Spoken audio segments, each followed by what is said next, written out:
Tridente Aceleradora presenta.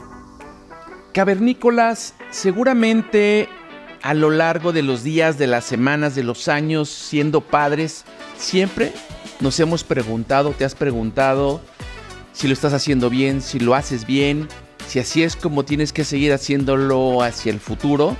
Pues, ¿qué creen? En este capítulo tengo un invitado que ya lleva más de 25 años siendo papá, con una gran experiencia desde el nacimiento de su primerizo hasta cómo le transformó la vida a su segunda hija.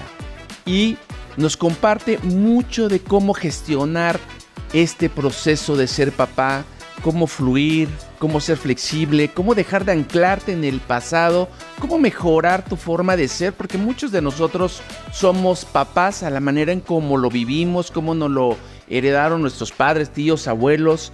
Esos referentes a veces nos sirven y a veces nos cuestan trabajo. Si quieres saber cómo lo ha hecho nuestro invitado, cómo lo podemos hacer muchos de nosotros, cómo podemos mejorar, incluso cuando hablamos de la trascendencia, de la herencia, qué les queremos heredar, cómo queremos definir el modelo de paternar o de educar a nuestros hijos, eso y muchas otras cosas más, estoy seguro que aprenderás, que escucharás, que genera como una referencia, escuchar, ver este capítulo con mi querido y extraordinario y admirado Carlos Seoane. Bienvenidos a esta cueva, bienvenidos al podcast para papás. No olviden seguirnos en Instagram como Cavernícolas Podcast, igual que en TikTok verán pequeñas cápsulas y en X como Eres Cavernícola. Bienvenidos, soy Omar Estrada. Cavernícolas, el podcast para papás. Un espacio para navegar juntos en este viaje interminable de la paternidad. Acércate a la fogata. Bienvenido. Bienvenidos cavernícolas a esta cueva, un episodio más de Cavernícolas Podcast. Y en este episodio tenemos como invitado a un experto en seguridad, un experto en gestión de crisis y sobre todo un gran ser humano, Carlos Seoane. Bienvenido a esta cueva, bienvenido a estos micrófonos como el cavernícola invitado, Carlos. Y pues son tus micrófonos. Gracias, Omar. Y gracias a todos los que se toman el tiempo de escucharnos. Porque finalmente, voy a pensar como habitante de la Ciudad de México que el tiempo es tan valioso.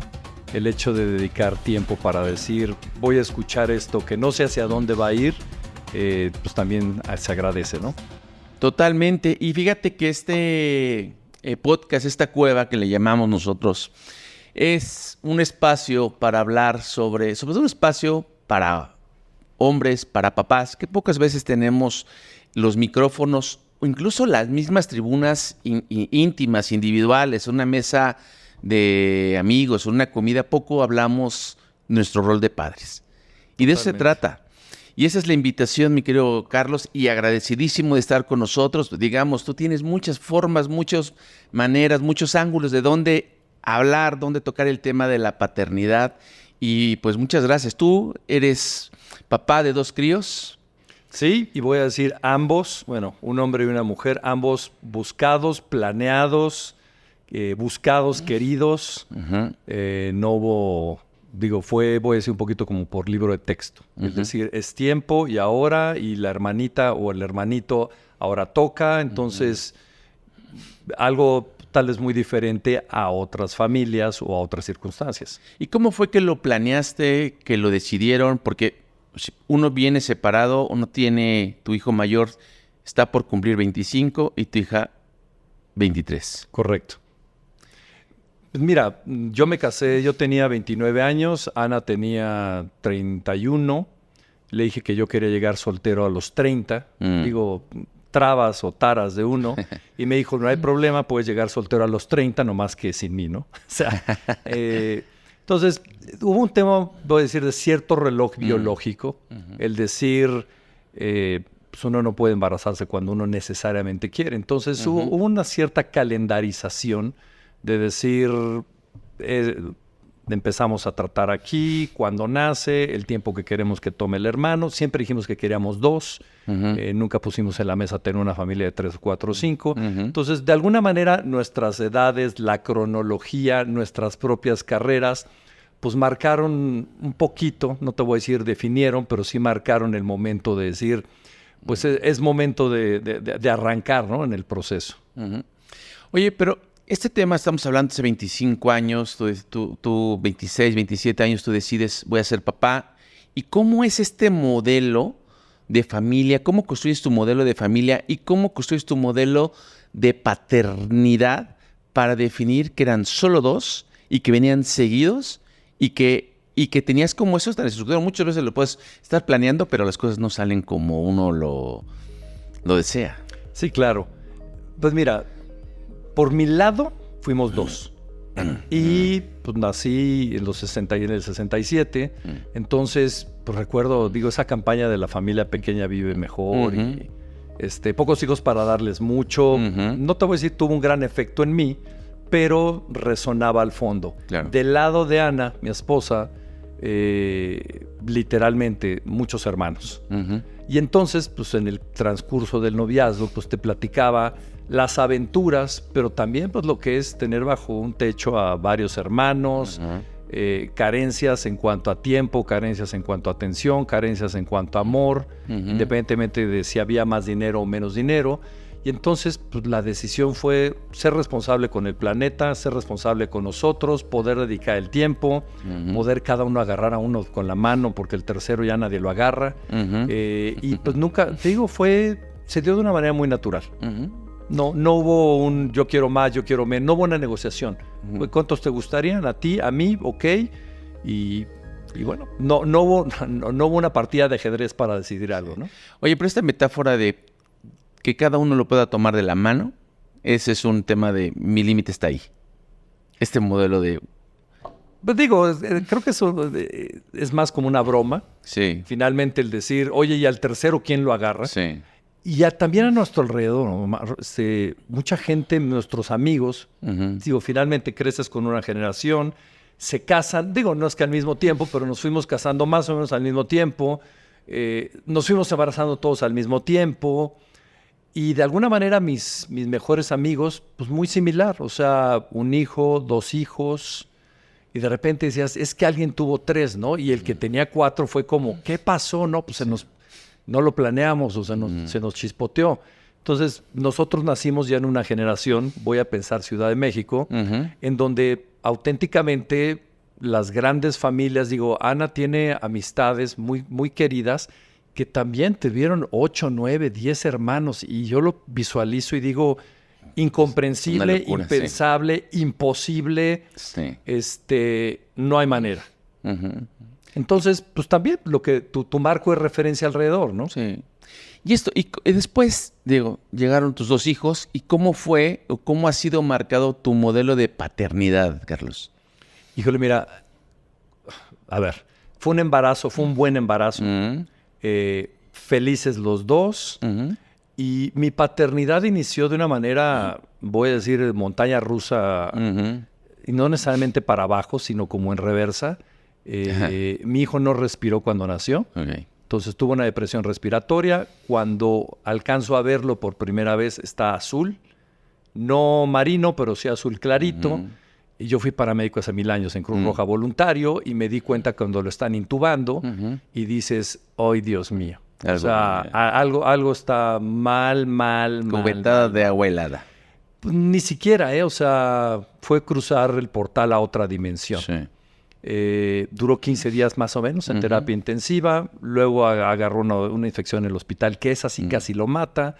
En el proceso de, pues no respiró, pues qué funciones se perdieron, porque algo se debe haber perdido. Ahora, ¿cuánto tiempo no respiró? Bueno, fue una pesadilla. O sea, mi introducción y la de su madre al tema de la paternidad y maternidad, pues fue una auténtica, no quiero decir pesadilla, pero fue una auténtica aventura no esperada, en la cual pues hoy volteas y dices, la juventud probablemente hizo que no tomáramos las mejores decisiones en algún momento.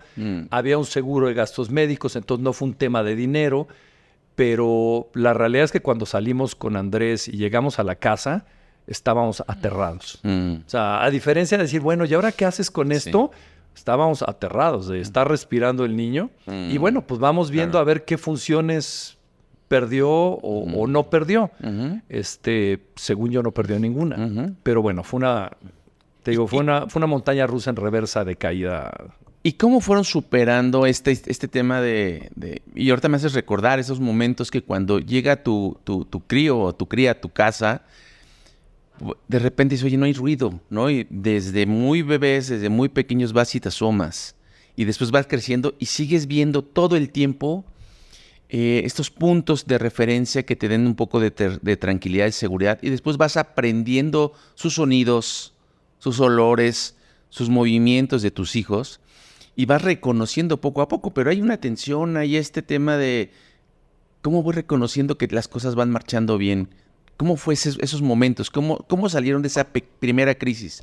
Normal, yo te diría, preguntando alrededor, o sea, oye, ¿y a ti cuándo? ¿Y a ti cómo? Oye, ¿y tú cómo le haces? ¿Y a ti cuándo se te despierta?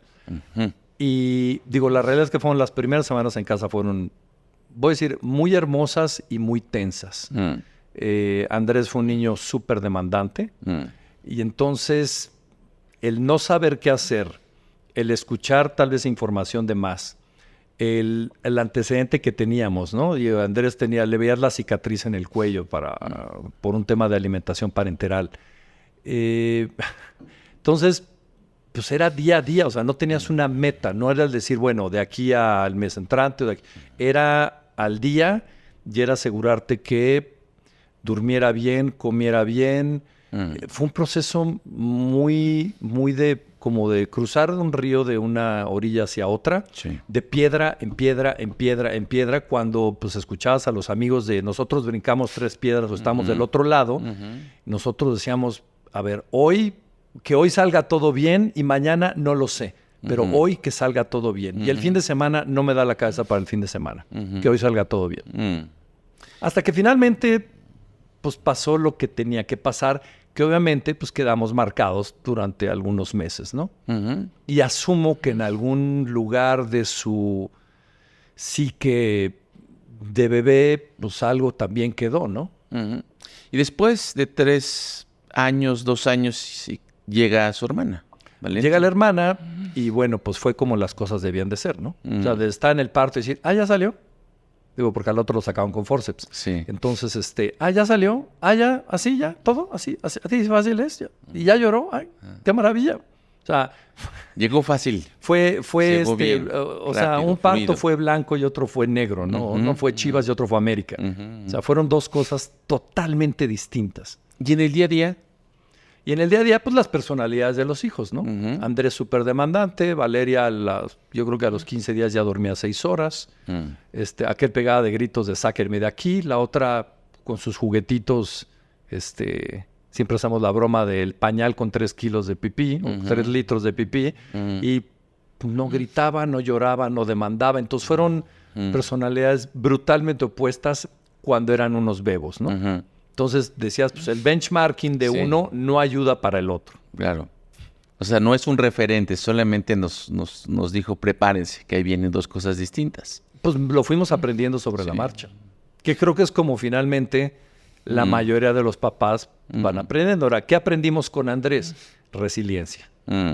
Entonces decías, a ver, la niña no va a explotar si no le das de comer, o la niña no va a explotar si le das de comer un poquito de más, o la niña si se enferma, pues no le va a pasar más allá de lo que es una condición normal.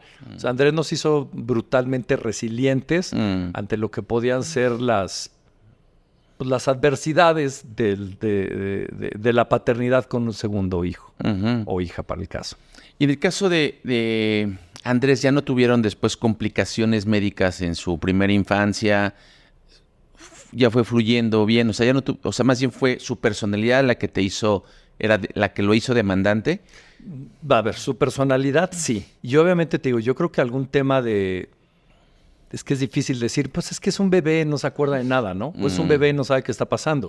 Pero es alguien que estuvo 15 días en terapia intensiva sin que lo pudieras cargar y Los primeros días, y claro. luego la semana con la infección terrible. Entonces, pues yo creo que eso en algún grado no sé dónde se pueda alojar eso, que le provoque pues, muy distinto a decir al día siguiente estoy recibiendo el pecho de mi mamá y todo el mundo me está festejando, mientras que nosotros lo veíamos a través de una pecera y no lo podías ni tocar, ¿no? Durante varios días. No lo puedas también infectar o algo por el estilo. Claro.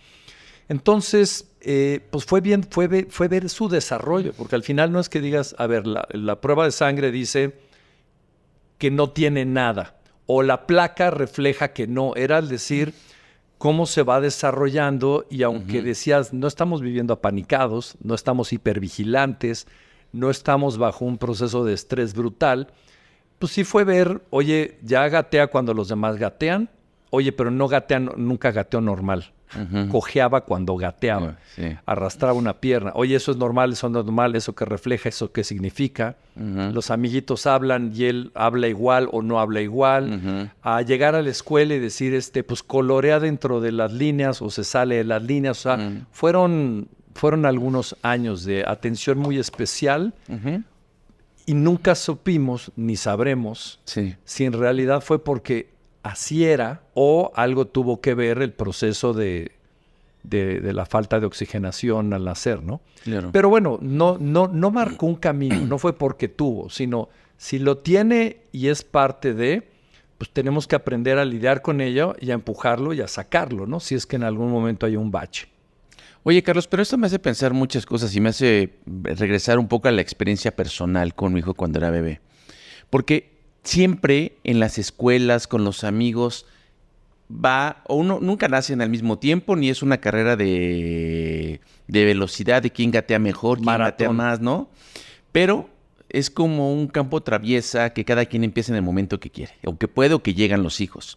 Y en este proceso, pues de repente tú te vas espejeando con el amigo, con la amiga, o con el compañerito y la compañerita de quién se salió de la línea, quién dibuja quién tiene un trazo más definido, o este tema de quién gatea, quién se para a caminar, quién da los primeros pasos, quién salta, y luego vas viendo que absurdamente los papás a veces estás como en comparación, en competencia con los hijos. Y cuando tú lo estás diciendo, de repente yo decía, oye, ¿por qué me haces recordar cómo yo también me veía y tuve que pasar por este proceso de respirar, de control, mi propia ansiedad para no comparar a mi hijo, para no competir, para no engancharme con estos escenarios? Híjole, es bien difícil ahí, Omar. No puedes evitar. Ahora, no es que sea malo compararlo, ¿no? O sea, finalmente todo mundo, voy a decir, Dios es sabio y no te das cuenta de sus habilidades, de aquello que lo va a hacer destacar. Estás muy preocupado en, voy a pensar como hombre, pues si le pega bien al balón. A diferencia que en mi vida tuve preocupación si Valeria le pegaba bien al balón o no. O sea, claro. Eso no lo tenía en mente. No puedes evitar. Tuvimos un capítulo, creo que fue en Acapulco, donde mi hijo le tenía un repele a la arena. O sea, no había manera la arena lo veías, la angustia que le provocaba. Y los otros bebés, pues haciendo castillos, ¿no? Y entonces decías, es bueno, es malo, es diferente, ¿esto qué significa? Y todo lo sobreanalizas. Y hoy por hoy volteo y digo, híjole, me preocupaba o nos preocupamos por tantas nimiedades que finalmente ni marcaron su camino, ni construyeron lo que él es, el hombre que es hoy, o en el caso de Valeria, la mujer que es hoy. Y te digo, yo creo que nosotros tuvimos una etapa de algunos años de sobreanálisis y sobreatención, pues simple y sencillamente por el inicio de nuestra paternidad. ¿Cómo lo fueron resolviendo? En sociedad, ahí voy a dar muchas gracias Ana fue y sigue siendo una extraordinaria madre. Entonces, en sociedad, en platicarlo, no somos de una familia de que tú dijeras, bueno, pero el dinero está resuelto o el negocio provee. Básicamente, lo que es la enorme mayoría de la gente que nos está escuchando, ¿no? Si no cobrabas, pues no sabías de qué ibas a vivir dentro de 2 meses, ¿no? Construyendo patrimonio, digo, pues es la vida de los que tenemos finales de los 20, principios de los 30, donde estábamos. Y entonces, pues Ana dejó de trabajar. Bueno, desde el embarazo, desde antes del embarazo dijo, voy a dejar de trabajar. Entonces fue una madre de tiempo completo, con un bebé que requería mucha y demandaba mucha atención. Y pues yo era, voy a usar la metáfora del cavernícola, que dices, pues voy a cazar el mamut y regreso con mamut, ¿no? Pero el mamut no duraba precisamente para hibernar durante 3 o 4 meses. Entonces, yo muy dedicado al trabajo, o sea, de repente tal vez hasta estereotipado. Yo muy dedicado al trabajo, ella muy dedicada a la casa, feliz con su hijo. O sea, pocas veces la he visto en una dimensión híjole, es que no es profundo, la palabra no es profundo, ¿qué hay más allá?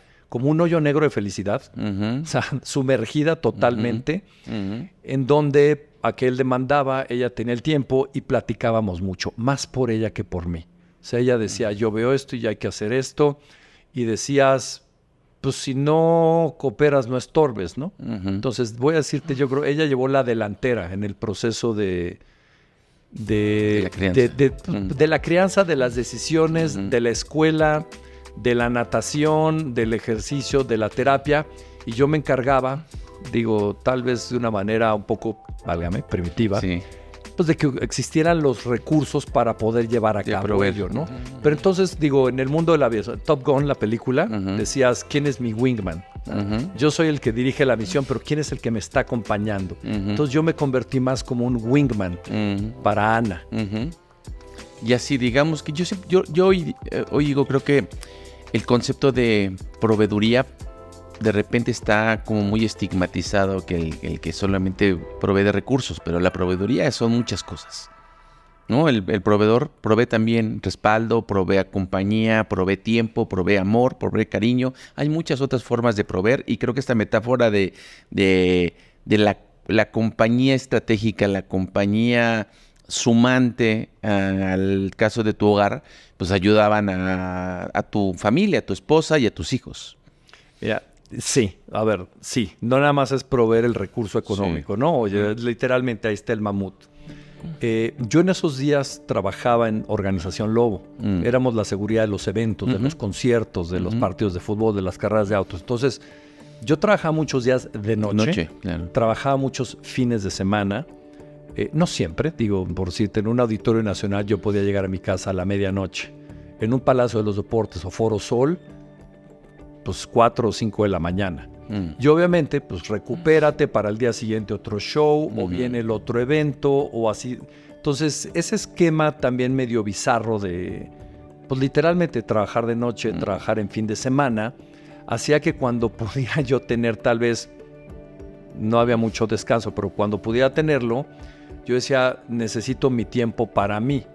Y entonces era, pues si estás a casa, pues involúcrate con el bebé, ¿no? Entonces, no te voy a mentir, me costaba trabajo. O sea, me costaba trabajo el decir mi tiempo mío de mí.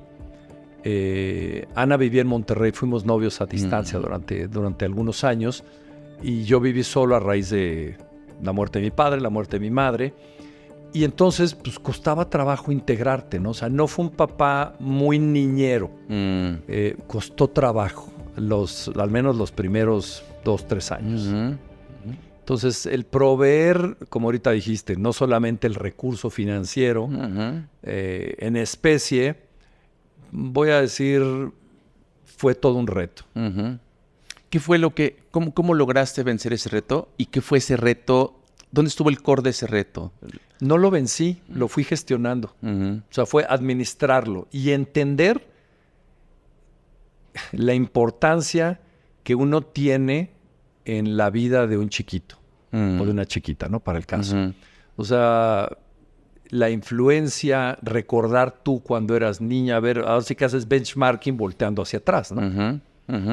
Y quién, a ver, y a mí, yo a su edad, o yo mi papá, o yo mi mamá, o el fútbol, o el deporte, o no, ¿verdad? Si el papá ausente o la mamá ausente, en fin. Entonces, pues, te vas hacia atrás a tu banco de memoria y dices, ¿qué es lo que yo viví que no me gustó o que aprecié brutalmente? O de lo que me acuerdo, porque mis padres, digo, para cuando yo fui padre ya tenían varios años mis papás de haber fallecido. Y entonces, qué quiero darle, qué me gustaría que recordara. Y te digo, no fue como no fue como salió ya del hospital y no se va a morir, sino fue un proceso de gestión, el cual pues se desarrolló durante, no voy a decir los primeros años, durante toda su infancia. El decir, ya tiene él capacidad de interactuar en el sentido de patear el balón y entonces yo soy el portero. O leerle los cuentos en la noche antes de irse a dormir, y él decía, léeme otro, y decías, no, ya me quiero ir a la cama a ver la tele y a dormir o a platicar con tu mamá. Entonces, es un proceso de gestión, no es que resuelvas algo, no es que digas, y de repente se cerró la puerta y se abrió, simplemente vas administrándolo, gestionándolo, manejándolo, sacando aquello que dices, esto no, porque a mí no me gustaría que hubiera sido así conmigo, o pues esto es lo importante para mí, ¿no? Y eso puede ser, digo, yo le he dicho a mis hijos toda la vida, desde chiquillos que obviamente no lo entendían. Hay 3 cosas que yo les quiero dejar en este mundo, ¿no? Entendiendo también que en algún momento a los 30 no ves una mortalidad enfrente, aunque tus padres no estén contigo. Al día de hoy voy a decirte, la ves y la entiendes, o la has padecido o has estado cerca de ella, o mucho más cerca de ella de lo que hubieras querido.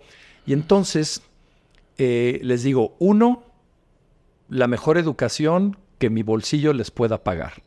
2, valores. Y 3, recuerdos. Los más hermosos que les pueda dar. Eso es lo que va a ser mi herencia. Y si en el camino algo más, pues qué maravilla. Si hay 4, 5, 6 cosas adicionales, ¿no? Entonces, sobre eso no te voy a decir, sobre eso he construido mi paternidad, pero sobre eso he trabajado mucho, el decir, pero no fue de chiquitos, digo, ya fue... probablemente hacia finales de la primaria, cuando decías, lo entienden, la convivencia, las risas, las vacaciones, la mascota, el videojuego, las actividades juntos, el chutar el balón, el hacer una actividad manual. Andrés siempre fue mucho más físico, Valeria fue mucho más artista. Y entonces, pues fue construir paso a paso. O sea, échale primero el piso y luego, ¿qué sigue? ¿Qué va a haber en el techo? No sé, estoy en el piso. Y creo que el piso en lo personal para mí tomó más de lo que tomó para otros. Y al final creo que, no sé si en este proceso que me hablas, ¿no? De cómo el nacimiento de tu hijo, luego la llegada de Valentina, Valeria, y esta llegada, como llegas a la primaria, y es un proceso donde vas interactuando, ellos te van retando, ellos también van reflexionando contigo, ¿no? Que es una etapa donde reflexionan, donde las opiniones a veces nos sorprenden, ¿no? Y es donde están regresando lo que tú le estás dando, tanto en educación como persona, la formación de ellos. Y en ese proceso, ¿tú recuerdas el momento en que te sentiste papá? Ay, cabrón, aquí ya soy padre. Es chistoso, ¿no? Digo...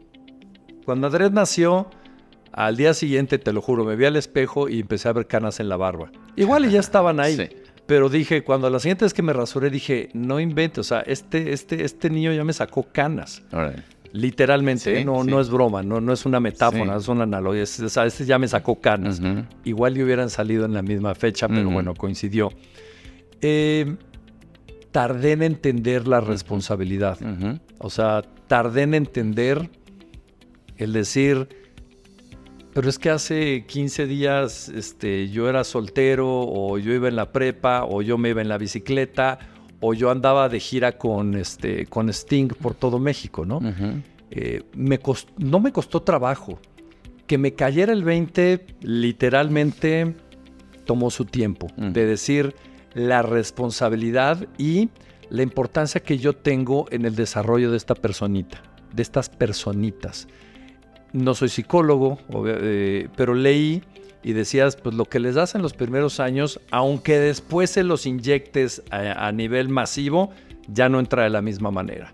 Entonces, voy a decir nuevamente, agradezco el papel de Ana, y creo que hasta que finalmente me di cuenta de decir, lo que no dé ahorita, después aunque lo dé a raudales, ya no va a entrar, o ya se cerró, o lo que aprendieron, lo aprendieron, y lo que no, pues me hizo tener mayor grado de conciencia de, yo quiero uno, que sean felices, dos, que sean gente de bien, y tres, pues que a su alrededor contribuyan, llámale en comunidad, llámale en pareja, llámale en sus familias, ¿no? Pero te repito, no fue como, hoy desperté, o hoy hubo un eclipse, o hoy me cayó el 20. Repito, es un proceso, o fue un proceso de gestión, de aprendizaje. Y hubo un momento que dices, Carlos es padre de dos, tengo claro, o sea, que está incorporado, o sea, es un proceso. Pero algún momento que digas, aquí yo me doy cuenta que cambió mi vida. Además de la cana, ¿no? Que es un gran momento, es una gran metáfora. Yo creo que hay varios. Mira, la realidad, a ver, es que ahorita volteo y digo, la semana que entra Andrés cumple 25. Y bueno, está haciendo su fiesta de los 25, en la cual no participaremos nosotros. O sea, es el Reven de los chavos jóvenes. Y digo, volteas y dices, pero es que hace 2 o 3 meses le sacaba el aire a palmaditas en la espalda o le cambiaba el pañal. Y obviamente el ver cómo crecen ellos, no te das cuenta, pues también de que tú sigues avanzando en el tiempo, ¿no? Hasta que o falla la salud, o se te cae el pelo, o tienes más canas, o falla la digestión. Y también eres más sabio. Puedes hablar desde un punto de vista muy distinto a cuando eras un adulto joven. Y yo creo que hubo momentos tan cotidianos como, no sé, un día que Andrés, yo toda la vida fui portero cuando jugué fútbol. Nunca fui bueno jugando fútbol, pero fui un buen portero. Y Andrés, pues no es que lo heredara, pero no era muy bueno con el balón, pero pues fue un buen portero, aunque jugó menos años que yo.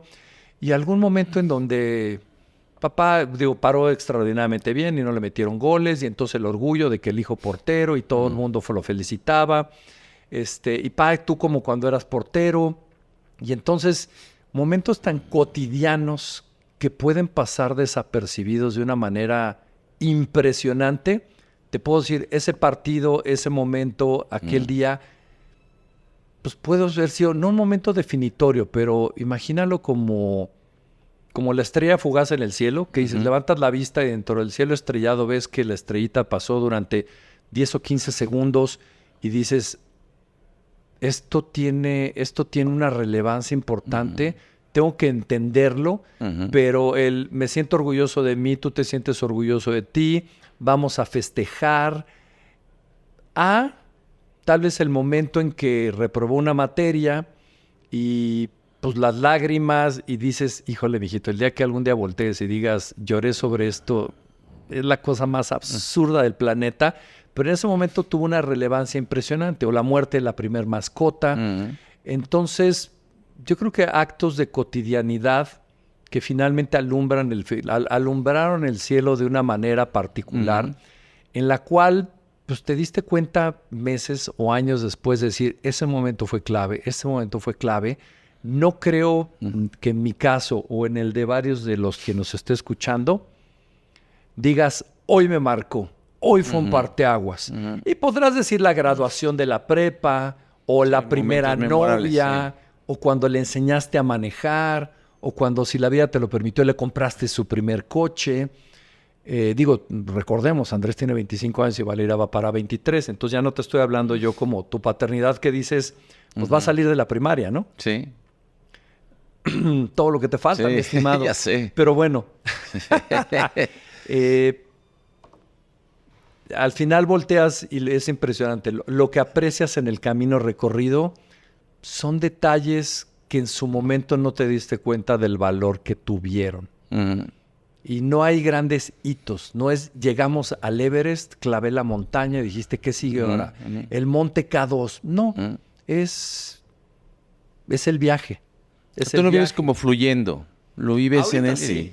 Por supuesto, ahorita sí, pero repito, yo tengo 56, mi hijo va a cumplir 25, mi hija 23. La realidad es que ya cuando volteas y ves la obra, y ya, a ver, ya son quien son. Tú puedes, de repente digo un poquito como el viene, así de... Bien, vete para acá, no, cuidado, sí. allá te vas a caer. No, cuidado, allá hay un hoyo.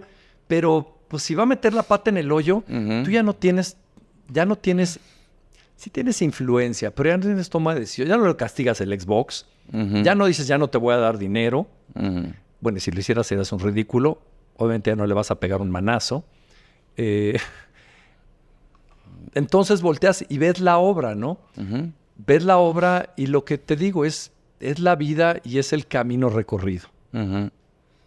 Literalmente. Y lo vas viendo. Oye, y en este tema, o sea, al final de cuentas tú acabas de decirlo como muy ligero, ¿no? Soy como el viene. Vas dirigiéndole, vas diciendo... Ahí estoy viendo cómo, en perspectiva, cómo va la vida de tus hijos que ya son adultos, ¿no? Jóvenes adultos. ¿Cómo esta guía, este viene de un profesional de la seguridad, de un profesional de la crisis, inyecta o se quita ese traje para ser papá o está influyendo o influye mucho en esa manera de guiar este viene? Ok, 2 cosas. A ver, déjame, digo, ahora sí que me metiste en un laberinto y en camisa 11 varas. La primera, cuando Andrés tenía 9, no miento, Valeria tenía 9 y Andrés 11, Ana fue diagnosticada de cáncer renal. Mis padres ambos murieron de cáncer. Entonces, para mí el cáncer es sentencia de muerte. Punto. Entonces yo dije, voy a tener que criar a 2 chiquitos que su vida va a ser radicalmente diferente a la que en teoría yo veía que tenía que ser. No te voy a decir necesariamente mejor o peor, pero obviamente pues sí va a ser peor, al menos los primeros años, ¿no? Y entonces, voy a decir como profesional en el tema de manejo de crisis, dices, ya lo viviste, has atendido clientes, has trabajado en casos súper profundos donde has visto daño a través sobre todo de temas criminales. Y entonces digo, pues no puede haber en casa del herrero asadón de palo. No puede ser eso. Y entonces abstraerte y volverte a un plano en donde puedas ver las cosas, no con claridad porque tienen los dedos prensados en la puerta. Digo, Ana hoy por hoy está, voy a decir bien, pero el cáncer va y viene y va y viene y va y viene. Y bueno, ha sido un proceso de brutal resistencia y muchísima resiliencia por parte de todos. Y dices, pues vamos a aplicar lo que sé que debe de hacerse. O sea, lo que yo le diría a alguien en mi situación, pues traté de aplicarlo en mi caso, en el de Ana, en el de los niños, a su corta edad, a su edad mediana o ahora que son adultos jóvenes, ¿no? ¿Cómo puedes practicar con alguien propio cuando estás invadido de emociones y desbordado y tus procesos cognitivos están fundidos y no fundidos por una tarde o una semana? Cuando duran mucho tiempo, suben y bajan, suben y bajan, suben y bajan y dependen del análisis, del estudio de la placa, de el tratamiento, de la cirugía, pues he logrado, creo, abstraerme y ponerme en un punto de vista, en una posición perceptual, en la cual digo, yo estoy enfrente en una banqueta y volteo y te veo, Carlos. ¿Qué te diría? ¿Qué deberías de hacer? ¿Qué recomendarías? Y obviamente, pues derivado, obviamente de mi camino con mis padres, pero de mi profesión. Y pues no te voy a decir si lo hice bien o mal, pero pues hoy por hoy aquí estamos y estamos juntos y nos queremos mucho. Claro. Entonces quiero creer que mi vida profesional ha influido y ha ayudado mucho. Punto número 2. Creo que mucha gente que nos escuche, digo, y podrá decir, a ver, este tipo se dedica a la seguridad y a la protección y estuvo a cargo de seguridad en conciertos y en entonces debe ser el freak, ¿no? Con sus hijos. Y he tenido que tener mucho control en decir hasta dónde sí y hasta dónde no. Yo creciendo en México, lo platicaba un poquito antes con tu equipo, antes de iniciar la grabación. Pues yo me fui al parque y dije, ya me voy con la pelota o ya me voy con la bicicleta. Mis hijos no vivieron eso. Jamás mis papás dijeron, sí te decían del viejo del saco y del robachicos, pero pues a mis hijos, pues yo sí sabía que sí se robaban a los chicos, ¿no? Cosas que no ocurrían literalmente, no es que no supiera, cosas que no ocurrían en mi adolescencia, juventud, niñez, claro, que hoy por hoy, pues no te quiero decir que es la moneda de cambio, pero pasan y pasan con mucha más regularidad de lo que, no de lo que quisiéramos, de lo que debería de ser. Entonces, la infancia de mi papá sin televisión, a mi infancia con televisión y Bugs Bunny y ya televisión de blanco y negro a color, a la infancia de mis hijos con internet.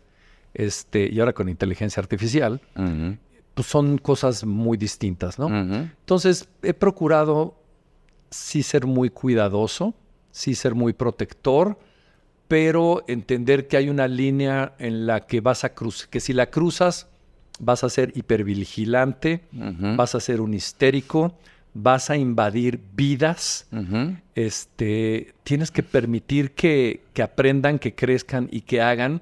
Y en ese sentido, Ana y yo, yin y yang. O sea, el control que puedo yo no tener, ella lo tiene. O la histeria que puedo yo no tener, ella la tiene. Entonces, ha sido muy... Digo, no somos los dos...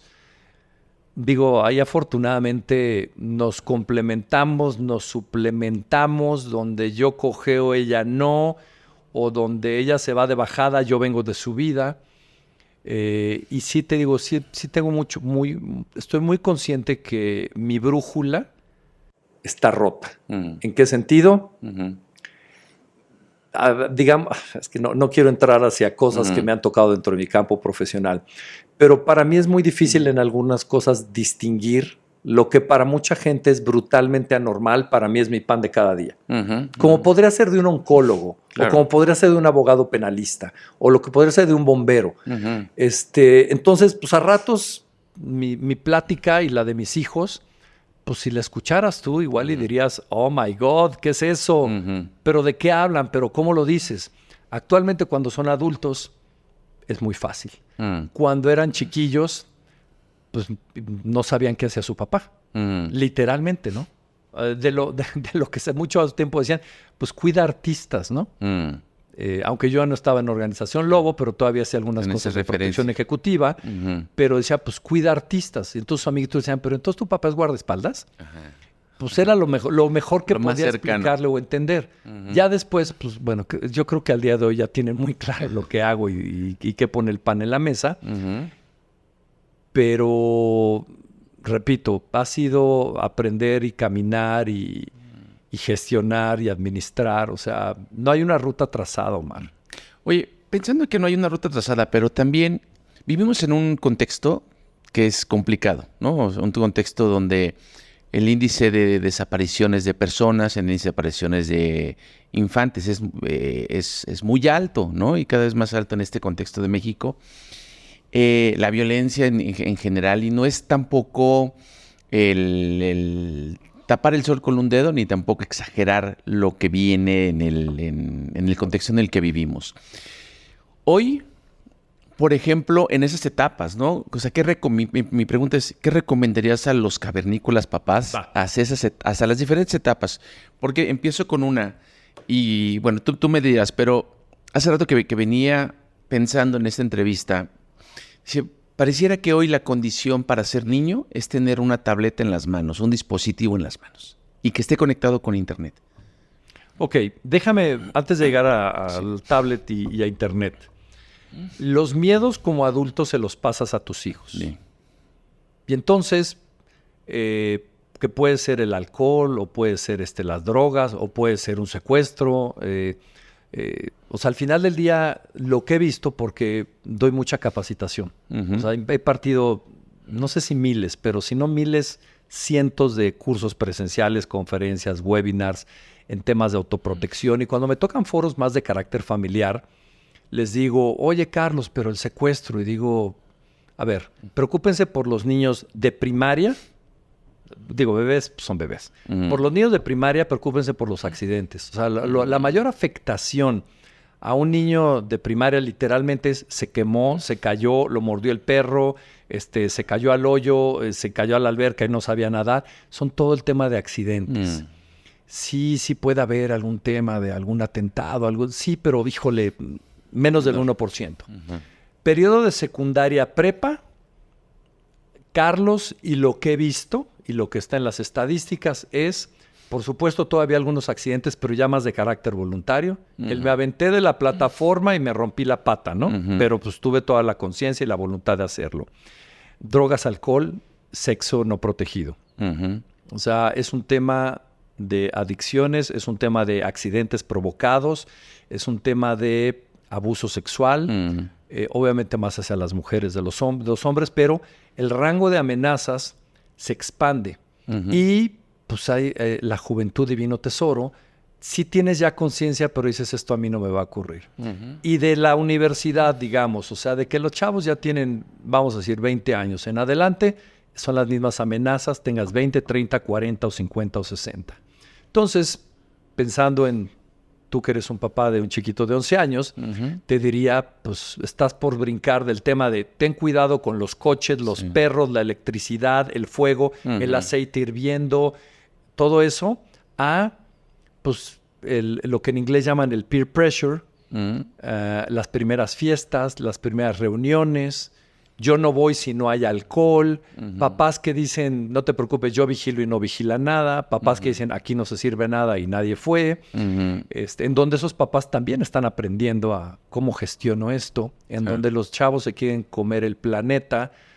Y de la mano, pues va una cantidad de información a través de internet que ni tú ni yo tuvimos cuando estábamos creciendo. Sin duda. En donde dicen, aquí están los peligros, pero aquí también están cosas que yo creo que son más panoramas falsos y engaños.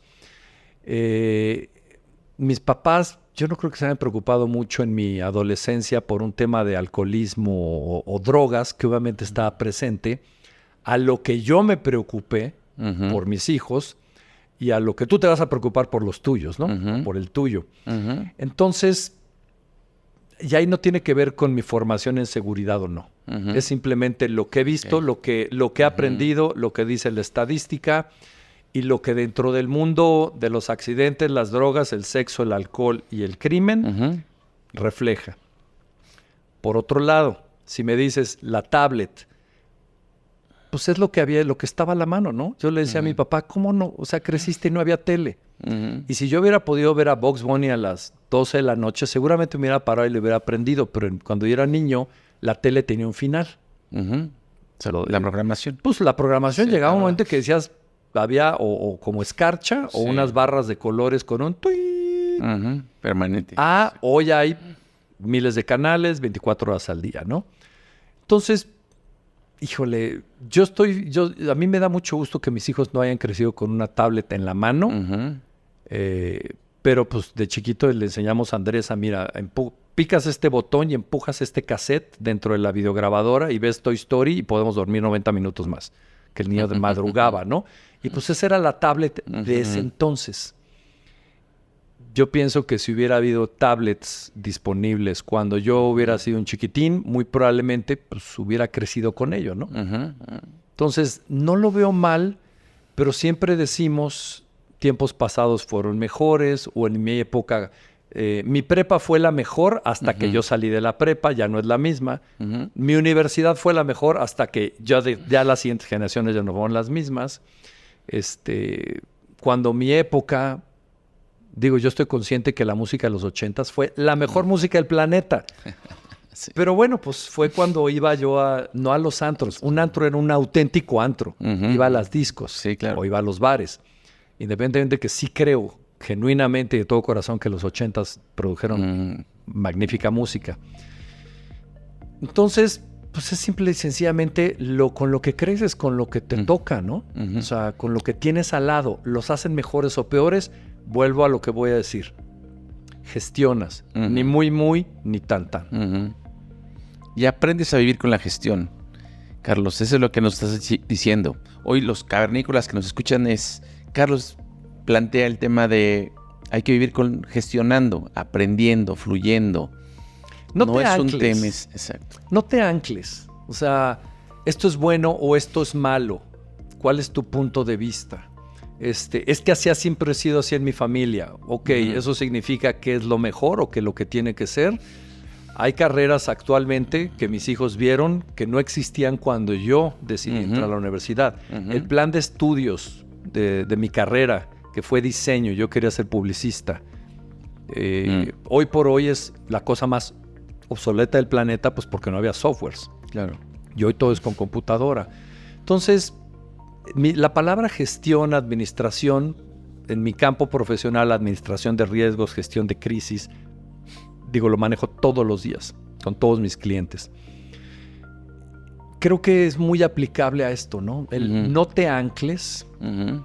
Estas generaciones cada vez, de hablar de baby busters a baby boomers, a yo soy generación X, y son periodos, hablabas de periodos de 25, 30 años, ¿no? Y ahora dices, se reducen, de 15 años, de 10 años, ahora ya son como cada 5, ¿no? Los millennials, ahora son centennials, ahora son alfas.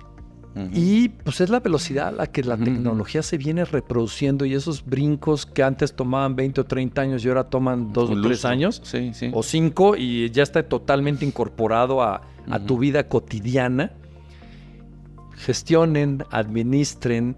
Si algo creo que hemos aprendido, Ana y yo, es a no anclarnos y a entender que ya hay un momento en que dices, respetemos sus opiniones, independientemente de que sean adolescentes, y dices todo lo que te falta, pero ya tienen un punto de vista, el cual puede ser muy válido, pero ya no lo entiendes tú. ¿Por qué? Pues porque naciste en la época de las cavernas, literalmente, ¿no? A mí me cuesta mucho trabajo, o sea, no me vas a escuchar diciendo todes, jamás me vas a escuchar diciéndolo. Es todos, punto. Y no te voy a hablar de la Real Academia de la Lengua. Pero pues mis hijos sí lo usan. Y para ellos es la cosa más natural y perfectamente entendible. No te ancles, Carlos. No es, eso está mal. Simplemente fluye. Y pues yo digo todos y ellos dicen todes. Y eso es una pizquita de sabiduría urbana. Dentro de todo lo que me queda claro, pues que simple y sencillamente yo estoy en un lado, yo estoy fuera de la Matrix, ellos nacieron en la frontera de la Matrix, y los que nacieron de 2010 en adelante están en la Matrix sin saberlo, y no los hace ni mejores ni peores, simplemente es el mundo que les tocó. Hoy, Carlos, pensando en... Tienes un libro que el título me parece brutal. ¿Qué puede salir mal? ¿Qué podría salir mal? De hecho, era el nombre de un capítulo, y mi editor me dijo, es demasiado poderoso ese no lo pongas como un capítulo, y se acaba quedando el nombre del libro. ¿Qué podría salir mal? Prevención, gestión y recuperación del control de tu organización ante una crisis. Y es un libro, o sea, desde ahí te dice, pues, ¿qué podría salir mal? Y aquí están las 3, 4 cosas que podrían salir mal. ¿Cómo la atiendes? ¿Cómo eso se puede, si tuviéramos, pensando en todos los cavernícolas que nos escuchan y que nos ven en el video podcast, ¿qué le dirías en términos de paternidad? En términos de, ¿qué otras cosas les recomendarías observar, considerar, gestionar? Pues mira, si ahorita me está escuchando un papá de entre 50 y 60, pues muy probablemente dice, a ver, te entiendo todo lo que has dicho, pero de alguna manera dices, ya la libramos. La parte de infancia, adolescencia. Si me está escuchando un papá de primerizo, con chiquitos pueden ser bebés o niños de primaria o incluso de secundaria, yo les diría, te vas a equivocar. O sea, te vas a equivocar y te vas a seguir equivocando. Reconsidera, recompón, aprende de los errores. Para con el mismo hijo o para con el siguiente, ¿no? Número 2, fluye.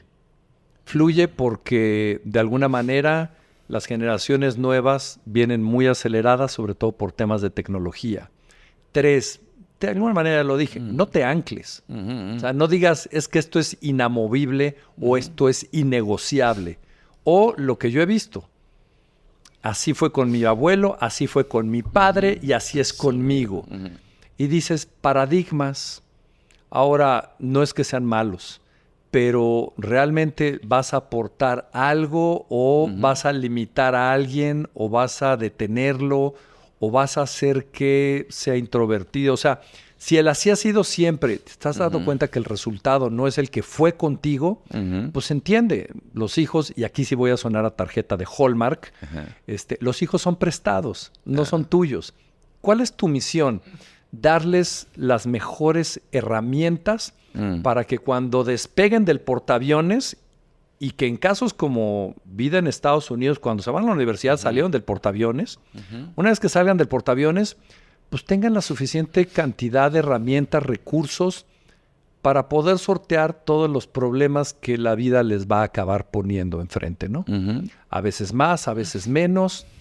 Y, pues repito, que si cometiste algún error, pues simple y sencillamente lo reconozcas y trabajes para ti y para con tus hijos, en el sentido de, digo, si fuiste un borracho golpeador, híjole, pues estás en el extremo de la barra, ¿no? Como para decir, pero no pasé el suficiente tiempo contigo cuando era chiquito, o no pensé que para ti era tan importante que te llevara a la clase, o decidí invertir ese recurso en algo que le iba a dar un mejor provecho económico a la familia, pero a ti te privó de, pues reconócelo, acéptalo, trabájalo al interior y trata de parchar, cubrir, resanar y seguir adelante, ¿no? O sea, a ver, y esto tus padres lo vieron contigo, tú ya lo estás viendo con tu hijo y yo lo viví con mis papás y lo estoy viendo con mis hijos. Y en el punto, te repito, en donde dices, pues ya eres un adulto, ¿no? Y si hoy dices, mañana me caso, pues te diré, yo creo que no es la decisión adecuada, o dime si es de día o de noche para ver de qué color me pongo el smoking, ¿verdad? Sí. Punto. Y seré padre hasta el final, pero pues permitir que tengan una independencia y que pues siempre tratarás de señalarle los agujeros en el camino, porque tú ya pasaste, ¿no? Es un poquito como Yoda con Luke Skywalker.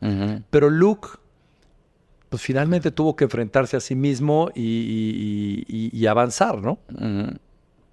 Carlos, para ir cerrando, a mí me gusta hacer preguntas sobre el ¿qué hubieras hecho? O sea, como por una vez me pregunta, ¿qué le hubieras dicho hoy en esa banqueta de enfrente? Si Carlos ve a Carlos y le dices, Carlos, esto me hubiera gustado haberlo hecho mejor en la paternidad o en este camino, en este trayecto que llevo en la paternidad o en esta relación que llevo con mis hijos, ¿qué le diría a Carlos? Voy a sonar de nuevo tarjeta de Hallmark. La infancia pasa mucho más rápido de lo que crees. Yo en algún momento decía, ya quiero que crezca un poquito al menos. Y de repente dije, ups, ya tiene 25, ¿no? Sí. La vida, a ver, Carlos, la vida pasa, y es que no quiero decir la vida pasa muy rápido, porque lo decimos todo el tiempo, es casi eslogan, es tarjeta Hallmark, pero la realidad es que si yo pudiera hoy tener un día con mis hijos de chiquillos, de 2, 3 años, te pagaría mucho por tenerlo, ¿no? Entonces, pasa mucho más rápido. Yo le diría, invierte más tiempo en su infancia, infancia, bebé, infancia temprana, de lo que invertiste. Sí es importante el dinero, pero esos años de formación que son tan importantes en la psique y personalidad de tus hijos, repito, después, pues aunque chutes 10,000 balones, ya no tienen el mismo valor, ni sabor, ni importancia. Ese sería uno de los principales consejos que yo daría. Pasar más tiempo con ellos. Pasar más tiempos con ellos, disfrutar más y jugar más. Excelente. Carlos, te agradezco mucho que hayas venido a estos micrófonos, a esta cueva. Y seguramente, así como yo, nuestros cavernícolas escuchas, seguramente gozaron de los conceptos que nos has compartido, Carlos. Te agradezco mucho compartir cómo es que Carlos fluye, cómo es que Carlos ha gestionado. Que eso me parece que es algo que habla mucho del nada está terminado, nada está dicho. ¿no? Gestión me parece que lo utilizas como un camino a seguir, como hay mucho por recorrer y hay muchas opciones cuando gestionas. Sí, por supuesto, pero te puedo decir esto pues ya desde un punto de Yoda, que obviamente voy a decir un Yoda joven, pero Yoda, al fin y al cabo, si me hubieras invitado hace 20 años,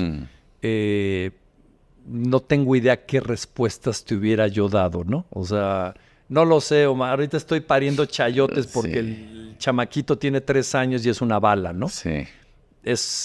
Finalmente pues, te vas adaptando y digo, no en vano el diablo sabe más por viejo que por diablo, ¿no?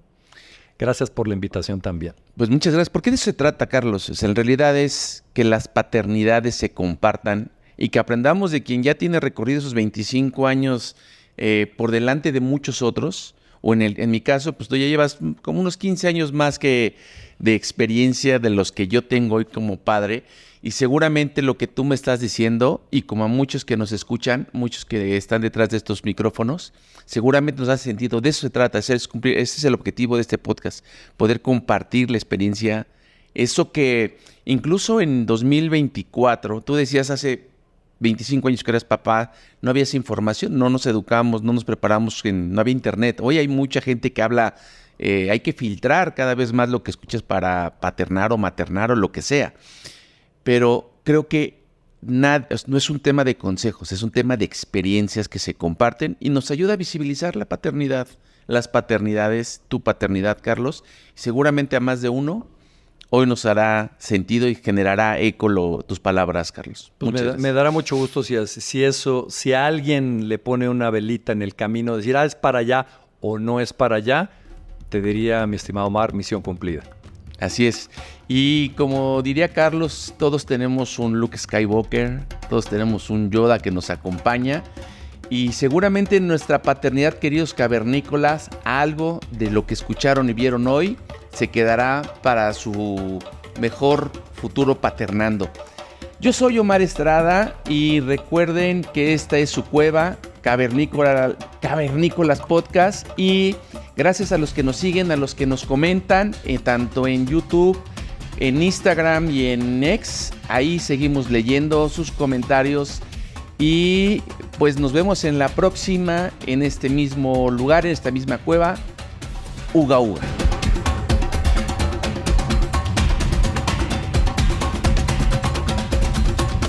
Cavernícolas, el podcast para papás. Tridente Aceleradora presentó.